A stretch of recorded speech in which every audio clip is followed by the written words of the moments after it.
Okay, I'm joined by Scott from Venator, who's a former apprentice. Scott, if you can give us a few details about yourself. Yep, thanks, John. So I'm Scott Dunne. So I'm currently 29 years old, and I work for Venator, Greetham Works, Hartlepool. So I completed my apprenticeship back in 2007 to 2010, so a little while ago now. But it was the 0603 apprenticeship, which is a process technology apprentice. So within that apprenticeship, it gave me the PPO level 2 and 3 in process technology, and an NVQ level 2 and 3. So it consisted as a 3-year course. I'd done a year at TTE and then 2 years on site. So that within that theory and understanding you learn in your first year at college, you can then gain the skills that go alongside that within a site. I'm currently now the plant manager within the white end section of our asset. So I'm accountable for the 5 shift teams and the operations day teams, everywhere from where it comes in all the way to us shipping it out to the customers at the end phase. So excellent. So when you started your apprenticeship, were you the only one from your company, or were you with a big group? Or yeah, so there was 10 people within our group at TTE. 2 of us come to Venator, so there was myself and another, and then the other 8 got jobs within other chemical sites across the northeast. They didn't start with jobs; they got the jobs as they went through the course. Yeah. Yeah. So what we initially started with was just a course that you started with. So it was just the same as if you were going to go to college. Right. So you weren't sponsored. And then throughout that first year, we had companies come in and they basically done interviews with us. So they would look at your portfolio, look at how you were getting on in your exams, have sort of a formal interview with you to see what you were like as an individual, try and understand your behaviours, your attitude, everything that goes with it. And then obviously those that were successful got offered an apprenticeship for 2 years. So every individual within our group was offered a placement. So everyone managed to finish the full 3 years within the sites. Yeah. Okay. And what made you choose the apprenticeship route over A levels or any other options you had? Yeah, so I wasn't probably the most academic in school. I was always very much played football and got involved with the sporty side of things, getting involved with hands-on things. So I'd done okay in my GCSEs. I got the levels that I needed, but it was never really academic that I would have ever gone down. And it was actually a family friend who worked on Wilton site at the time.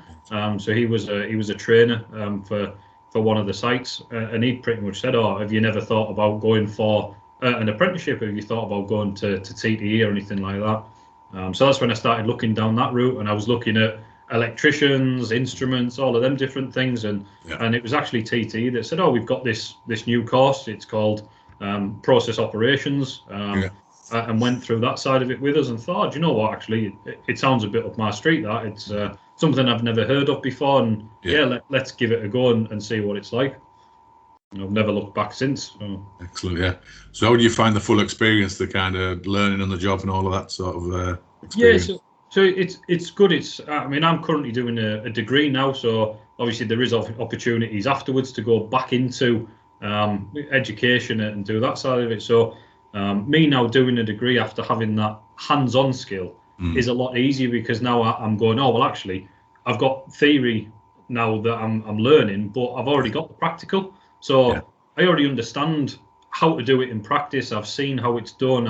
I can then relate and go, oh well, actually that theory links to this quite well. Whereas I think if I'd have gone straight into an academical route, I'd have probably struggled a lot more, because my brain wouldn't have functioned in the way that it can now to go, oh well, actually I've seen it done, I know how it's done, now I can now relate that theory to it. Theory.